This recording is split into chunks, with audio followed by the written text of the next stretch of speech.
ny azy zany andraisan'ny azy dia ty hoa ty nyjaolona toko fahatelo andiny fahenina amby folo ho an-jareo marka toko farika amby folo andiny fahatelo amby roapolo sy faevatra amby roapolo hoe lazaiko aminareo marina tokoa na iza no hilaza amin'ity tendrombohitra ty hoe mifindrà ka mianjerà any anaty ranomasina ary tsy miahanahana ao am-pony fa mino fa ho tonga ny zavatra lazainy dia ho azony zany koa lazaiko aminareo na inona tononinareo amin'ny fivavahana sy angatahinareo dia minoa fa efa nandray anareo ary ho azonareo zany.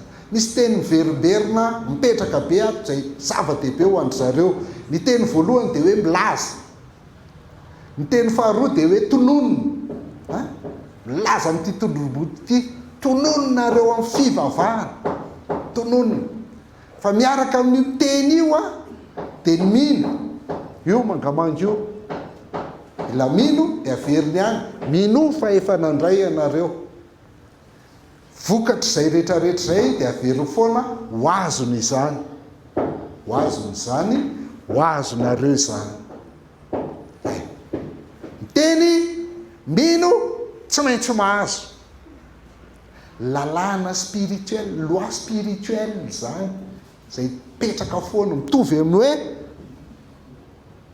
rehefa avotsitra ity zavatra ity dia misy ny loi de pesanteur dia tsy maintsy milatsaka foana ity na ohatrany ahoana dia marina foana izay zavatra izay.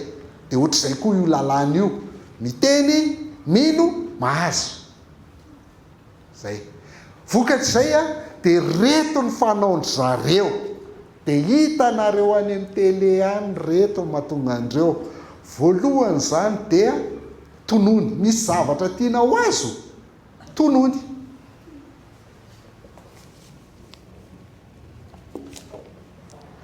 Dia ilay tonony zany tsy ohatran'ilay fangatahana hoe tena ohatra mba mila tômôbila Andriamanitra.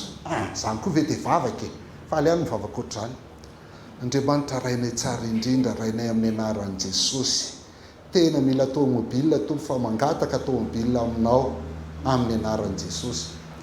Fa tsy izay ilay tononina. Azonao very Andriamanitra raha vao zany. Mila presizena tsara. Tompo mila tômôbila Volkswagen, Touareg, V8, maintement, jante large, vitre fumée. Zay ilay tononina. Presizena tsara mihitsy ilay zavatra ilainao. Tononina. Faharoa, ataovy. Ny atao dia tonga dia efa jereo aiza ny garazy asinan'io. Toa dia inona miazo ny volanao zao pneu, vidiana pneu. Rétroviseur fa lafo loatra pneu, vidiana rétroviseur. Ataovy tena ohatrany hoe efa manana an'ilay tômôbila ianao. Tandreo ny permis sao dia adino. Fa eo amin'ny permis. Efa zay zany rehetrarehetra tonga dia ataonao zany izay azonao rehetra atao na dia mbola tsy azo ary le izy. Fa io tsy maintsy azo. Fahatelo raiso. Raisinao amin'ny finoana hoe efa manana amin'ny anaran'i Jesosy. Raisinao amin'ny finoana. Dia fahaefatra tantarao. Tantarao. Zava-dehibe io tantarao io. Io ny tena ngeza indrindra ahafahanao mahazo manaraka indray. Ny tantara. Dia zany ny mahatonga an'ilay hoe raha mbola voalohany ianao zany, raha androany ianao vao tonga eto dia angatahana ianao androso aty. Inona ny zavatra nataon'ny tompo anao? Miakatra. Za zany androany zany vao tonga teto amin'ity toerana ity dia narary be zany lohako tamin'izaho tonga teto fa rehefa mivavaka ny mpanompon'Andriamanitra dia nataoko teo amin'ny lohako ny tanako dia sitrana ny lohako zao, voninahitra ho an'i Jesosy rery any. Alleluia! Zay. Tsy mare an'izany foanareo amin'ny tele. Zay. Tantarao. Tsy maintsy tantarainao. Zay izy ny kely indrindra. Manomboka izy le hoe sitrana tamin'izao, nahazo zao, afaka trosa, afaka inona, sy ny rehetrarehetra dia tantaraina. Tsy maintsy misy témoignage be dia be ny témoignage ho andry zareo. Ny antony témoignage io ao anatin'ilay lalàna spirituel io. Ahafahanao manonona le bebe kokoa indray amin'ny manaraka. Dia manonona le bebe kokoa indray amin'ny manaraka dia mahazo lehibe, mahazo me lehibe foana arakaraka ny tombon'ny finoanao. tonony ataovy raiso tantarao avy eo zay principe dia azonareo amin'izay zao fa tenim-pinoana daholo reny ahitana témoignage be dia be ny fanasitranana ohatr'izay ary vao mainka mahomby io zavatra io a raha ohatra ka tenin'Andriamanitra ny tononinao raiso amin'ny teniny Andriamanitra rehefa nampananteny an'izao izy a dia raiso amin'iny teniny iny izy a dia ho azonao ny zavatra angatahinao any hoe tenin'Andriamanitra miampy finoana zany a tsy miraty mihitsy io tsy maintsy mahazo ny tsy milalao ihany ny tsy mahazo fa raha vao manao an'io ianao tsy maintsy mahazo zay a zay le hoe manonona teny ataon'ny zareo zao no lazainy Josemeyer ny toko voalohany a pejy 7 ka 7 a dia toloniko fotsiny chapitre fa lava be moa io a voaova no ny herin'ny teny ay ny fiadin'ny teny io zany no entinao miady ary amin'ny ankapobeny io miady io dia miady amin'ny satana manakana anao tsy ahazo valim-bavaka dia ny teny a no fiadina andresenao an satana ady ara-panahy amin'ny fomba an'Andriamanitra fiadina ara-panahy ho an'ny ady ara-panahy ay ho anahy zany tontolo dia tena hoe sehatra ara-panahy ny sehatra eto ao amin'ny sehatra ara-panahy ho azahoanao zavatra materialy zay ny azy tsy manam-potoana hijerena n'iny le tontolo ara-panahy iny tsika fa mety mbola isy amin'ny manaraka anaovantsika an'iny fa misy an'izay tontolo ara-panahy zay pejy 7 ao lazainy ny olona zay manao ny tenin'Andriamanitra ho sombontsongon-javatra amin'ny fiainany dia ahafantatrapahany amin'ny fahamarinana ka iaina ao anatin'ny fahafahana voafetra ihany eto izy ohatrany hoe milay be ty gasy mahay mamaky baiboly agnambo ty Josemeyer ty rehefa tsy azonao ny contexte dia ohatr'izay ny azahoanao azy ny olona zay manao ny tenin'Andriamanitra ho sombontsongon-javatra amin'ny fiainany dia ahafantatrapahany amin'ny fahamarinana ka iaina ao anatin'ny fahafahana voafetra ihany fa ireo izay mitoetra ao anatin'izany kosa dia ahafantatra ny fahamarinana fiaino sy iaina amin'ny fahafahana tanterana izany foto-kevitra izany dia mandaitra mivavaka mahomby ala zany foto-kevitra zany dia mandaitra mivavaka mahomby ny fitoerana amin'ny tenin'Andriamanitra dia mampitombo ny herin'ny vavaka ala 7 afaka mijoro vavolombelona fa ny tenin'Andriamanitra no nahatonga ho mpandresy manoloana ny devoly ny korotana ny fiainako satria tsy nahafantatra ny tenin'Andriamanitra mihitsy a efa kristianina nandritry ny taona maro a mpandeha tany am-piangonana kristianina mpanao fafolo-karena izay tian'Andriamanitra sady nazoto tamin'ny asa fanompola tao am-piangonana kanefa tsy nahazo fandresena mihitsy a satria tsy nahalala ny teny mpino maro no mandeha any am-piangonana isan-kerinandro mba hiainy olona hitory ny teny aminy kanefa tsy fantany teny izay ho azy raha te hiaina amin'ny fandresena ianao dia tsy maintsy mianatra ny tenin'Andriamanitra manokana trandraho anao mihitsy ny volamena izay miafina ao anatin'ny baiboly amen ao tsara mihitsy ny pejy 2 sy 7 dia zao amin'izay ny fandehany teneniny nampafantatra zavatra avy amin'io teny io Andriamanitra le teny zany dia hoe ary ny teny dia tonga nofo ka nonona tamintsika ary hitanay ny voninahiny dia voninahitra mendrika ho anjanakalahy tokana avy tamin'iray sady feny fahasoavana sy fahamarina jaona toko voalohany 4 nampafantatra zavatra avy amin'io teny io Andriamanitra fa afaka mamely fahavalitsika isika ary afaka manala ny fisainana mamitaka avy amin'ny satana mba ho faty amin'ny alalan'ny teny zany raha Jesosy ny teny tonga nofo ary raha izy ny vatolampy noho izany ny teny tsirairay dia tahaka ny vato tahaka ny fahafahana miantso ny ampahany amin'ny vatolampy hoe vato izasy ianao dia afaka mitora-bato ny fahavalitsika mandra-pahafatany amin'ny fitorahana ny satana amin'ny alalan'ny teny avoaka amin'ny vavantsika araka voalazan'ny Deutéronomie toko 7:4 manao hoe eo akaikinao indrindra ny teny dia eo ambavanao sy ao am-ponao dia teneniny hoe tonono ny teny tonono ny teny, veriny ny telo mihitsy a, tonono ny teny, tonono ny teny, tonono ny teny. Pejy fa 7 a, mbola veriny any zay, tonono ny teny, tonono ny teny, tonono ny teny.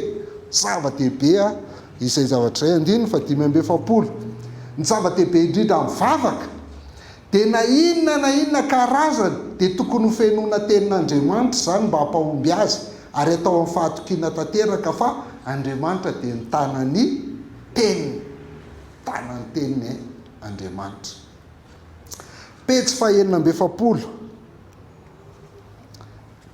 adika amin'izay tsika zany nitaterahany azy. Ny Salamo 7:30 andininy 2 dia mampiseho ny toerana ambony ametrahan'Andriamanitra ny teniny manao hoe hivavaka manandrify ny tempolonao masina ka hiderany anaranao noho ny famindram-ponao sy ny fahamarinanao, fa efa nomenao voninahitra ny teninao ho ambony ny anaranao rehetra. Efa nomenao voninahitra ny teninao ambony ny anaranao rehetra. Na dia tsy hamafisy ny dikateny rehetra aza ny fanomezan'Andriamanitra voninahitra ny teniny ho ambony ny anarana tahaka ny nataony dikateny malalaka, amiko dia tsy misy soratra masina mampiseho sy manindry tsara ny lanjany tenin'Andriamanitra ankoatran'io. Fatatsika ny fomba tokony hanomezantsika voninahitra ny anaran'Andriamanitra sy ny herin'ny anarana, kanefa ao anatin'ny soratra masina io dia ambarany amintsika fa omeny voninahitra ambony noho ny anarany ny teniny. Men'Andriamanitra voninahitra ambony noho ny anarany ny teniny. Ty le Salamo 7:30 andininy 2 hoe hivavaka manandrify ny tempolonao masina ka hiderany anaranao noho ny famindram-ponao sy ny fahamarinanao, fa nomenao voninahitra ny teninao ambony ny anaranao rehetra. Zany hoe na ahoana maizy azy an'Andriamanitra, zay le dikan'le anarana, dia tsisy dikan'izay mihoatra amin'ny teniny. Fa rehefa miteny izy hoe ataoko mpanan-karena ianao, dia tsy maintsy mpanan-karena ianao mihoatra noho ny anarany. Azontsika nefa andehany a, zay zavatra teneniny zany a, dia raisinao amin'ny teniny Andriamanitra dia tsy maintsy azonao zany. Tsy miankina amin'ny maizy azy an'Andriamanitra zany fa miankina amin'ny zavatra teneniny. Pejy 7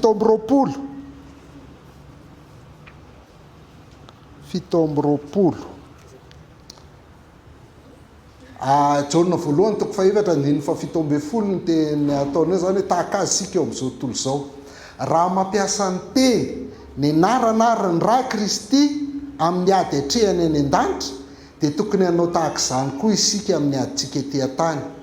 Everiko fa zava-dehibe ho an'ny fandresena amin'ny maha-kristianina amin'izao andro faran'izao ny fahafantaran'ny mpino ny lanjan'ny teny, ny anarana ary ny ra, ka hampiasa azy mihoatra noho ny taloha izy. Tsy vitany hoe tokony hampiasa zany fotsiny sika fa tokony hankina sy hametraka ny finoantsika ho aminy ihany koa. Mijery le fitiavany an'le tenin'Andriamanitra zany tena ohatrany hoe ao tsara mihitsy zany. Fa eo le mila azonao ny tontolo manodidina n'le olona miteny hoe ohatry ny ahoana, ary zay ny manahirana indrindra amin'ity Josemeyer ity.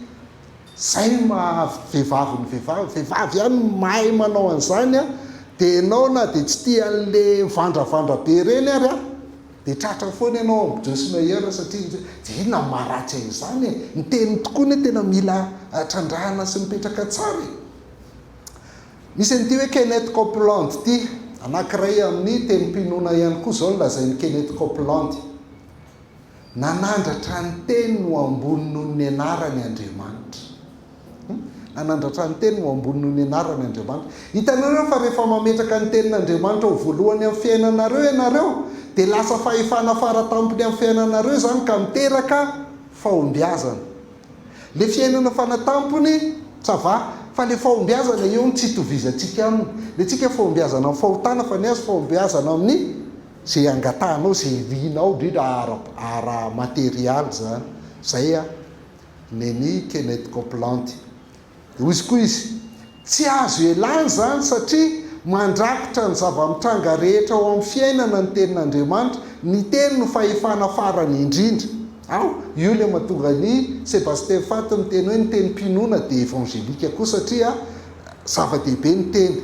Fa rehefa tohizany io eto hoe nampiasa ny teny voasoratra Andriamanitra mba hahafahany mampiasa ny finoana. Dia hitantsika ny dikan'izany rehefa inona ny dikan'izany hoe nampiasa ny teny voasoratra Andriamanitra mba hahafahany mampiasa ny finony. Jerentsika izay rehefa avy eo. Toizantsika ihany izy. Ty amin'izay voatery manome fahafapo anao amin'izay ilaonao Andriamanitra noho ny teniny. Izay ny dikan'ilay hoe efa nomenao voninahitra ny teninao no ho ambonin'ny anaranao rehetra. Voatery manome fahafapo anao amin'izay ilainao Andriamanitra noho ny teny.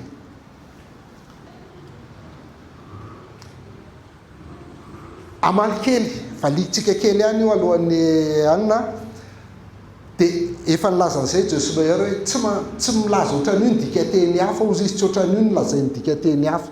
Dia marina tokoa. Ny King James, zao lazainy King James hoe thou hast magnified thy word above all thy name. Nataonao be voninahitra ny teninao mihoatra noho ny anaranao. Mitovy anaranao rehetra, mitovy amin'ity nen'ny King James. Fa ny Semeur, version Semeur dia zao lazainy hoe car tu as accompli au-delà de ce que tu as promis, ce que nous savons de toi a été bien dépassé. Ny Semeur dia dinamika kokoa. Io évangélique Alfred Quinn nitarika ny fandikanan'io. Ozy izy hoe ny zavatra nataonao taminay mihoatra lavitra noho ny nampanantenanao anay. Zay le izy. Nataonao taminay mihoatra lavitra noho ny nampanantenanao anay satria ny fantatray momba anao. Zany hoe ny anaranao dia mihoatra lavitra noho izay fantatray momba anao ny azonao atao aminay. Zay ka ny dikan'io. Azontsika zay ny dikan'io zany raha ny Semeur no milaza azy.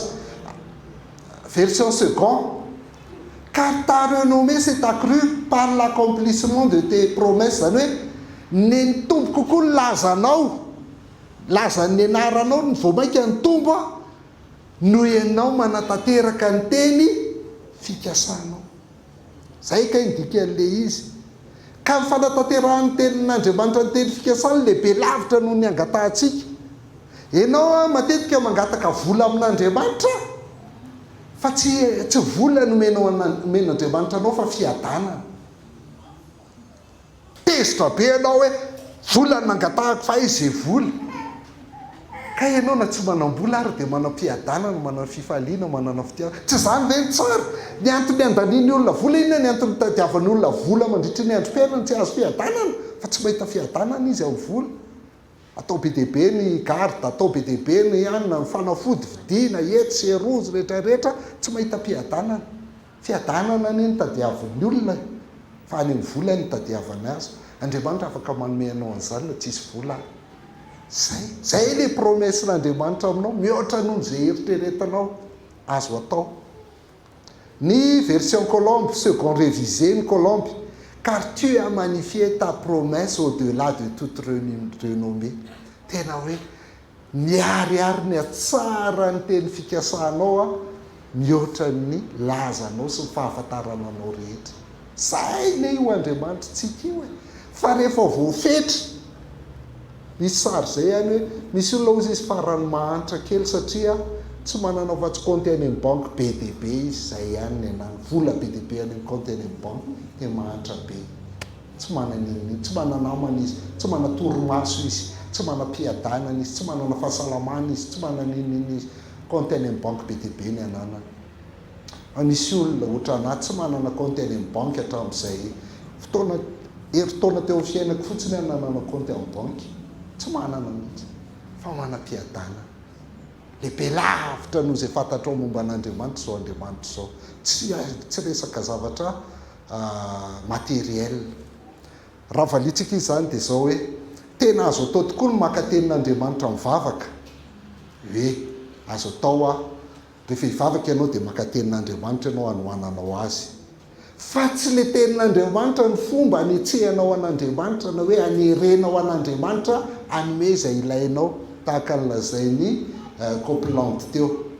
Ohatra zany reto naka tenin'Andriamanitra rehefa mivavaka nomery toko 720 ka hatrao 20 dia ozy hoe ko ankehitriny aoka iseho ny alehibe ny herin'ny tompo arak'ilay teninao hoe vavaka izy dia maka tenin'Andriamanitra hoe zao le tenenao Andriamanitra. Maro-po Jehovah sady be famindra-po mamely eloka sy faditsona kanefa tsy mety manamarina meloka fa mamaly ny eloka ny ray amin'ny zanaka hatramin'ny zafiafy sy ny zavidoaly. Mifona aminao mamelà ny eloko ty fireneny ty araka ny alehibe ny famindra-ponao sy ny araka ny namelanao ny eloko ty fireneny ty hatrany Egypta fa mandraka ankehitriny dia hoy ny tompo efa navelako araka ny teninao zany. Tanao azo atao zany fa le izy an'Andriamanitra ihany ny tompony teny fara fa tsy ianao tsy afaka manery an'Andriamanitra hoe raisinao amin'ny teniny izy en plus ny andraisanao an'le teniny tsy araka le tia tenenany azy akory fa araka ny tianao andraisana azy. Dia zay ny raisin'ny olona amina teny promesy teny fikasana be dia be tsy hainao akory inona ny tena tian'Andriamanitra mpitaina amin'io fa raisinao arabaky teniny izy azahoanao zay tianao ianao ny rôlina ao anatin'le izy. Fa ny voalazan'ny Salamo 5:7 dia ozy izy hoe any an-danitra ny Andriamanitra tsika efa nanao zay sitrapony rehetra izy. Tsy ianao zany ny rôlina fa Andriamanitra ny rôlina. Izy no manao sitrapony fa tsy ianao no manao sitraponao. Dia izy manatanteraka ny sitraponao. Mifamadika mihitsy ny zava-misy.